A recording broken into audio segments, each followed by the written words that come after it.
బాబాసాహెబ్ అంబేద్కర్ గారి 134వ జయంతి సందర్భంగా ఇక్కడ వచ్చినటువంటి పార్టీ శ్రేణులు, పార్టీ ప్రతినిధులు, అదేవిధంగా టౌన్ పార్టీ అధ్యక్షులు దేవా గారు, వైస్ చైర్మన్ నరసింహులు గారు, ఆల్ కౌన్సిలర్స్ పేర్లు అందరికీ, యువతకి, మహిళలకి అందరికీ నా యొక్క మనస్ఫూర్తిగా హృదయపూర్వక నమస్కారాలు.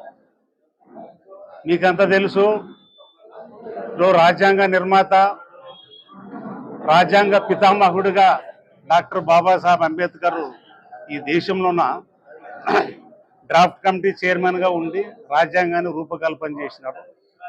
ముఖ్యంగా ఆయన రాజ్యాంగంలోన అనేక ప్రాథమిక హక్కులు ఈ దేశంలో ప్రతి పౌరుడికి ఇచ్చినారు.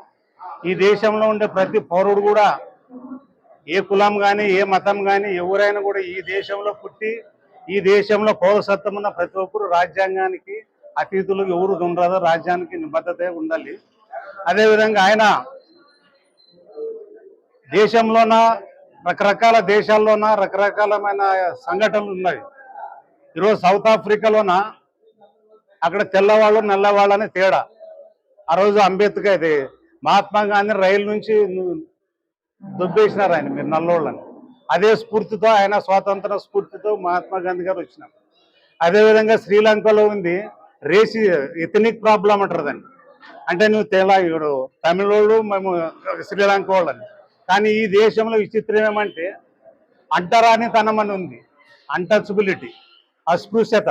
ఈ అస్పృశ్యత నివారణకే అంబేద్కర్ గారు తన శాయశక్తులు కృషి చేసి ఈ దేశంలో పుట్టిన ప్రతి వారు కూడా అంటరానితనాన్ని నిర్మూలించాలనే ఉద్దేశంతోన ఆయన ఎన్నో పోరాటాలు చేసినాడు.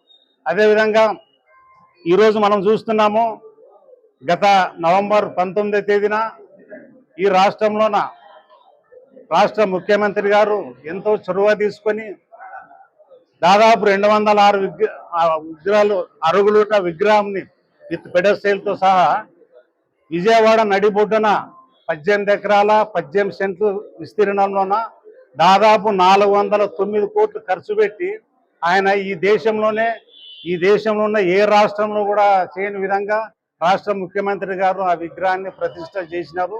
అదేవిధంగా ఈ దేశంలోన మొట్టమొదటి క్యాబినెట్లోన, స్వతంత్ర భారతదేశ క్యాబినెట్లోన హోంశాఖ మంత్రి మరియు ఉప ప్రధాని సర్దార్ వల్లభాయ్ పటేల్ గారు, ఆయనది కూడా గుజరాత్లోని ప్రపంచంలోనే హైయెస్ట్ స్టాచ్యూ నిర్మించడం జరిగింది. ఆ స్టాచ్యూని స్టాచ్యూ ఆఫ్ యూనిటీ అంటారు. ఈరోజు అదేవిధంగా మన విజయవాడలో నడిబొడ్డున ఏర్పడిన దాన్ని statue of social justice, statue of social equality అని. అంటే సోషల్ ఈక్వాలిటీ, సోషల్ జస్టిస్ అందరికి ఉండాలనే ఉద్దేశంతోనే ఈరోజు ముఖ్యమంత్రి గారు కూడా ఆడ స్థాపించడం జరిగింది.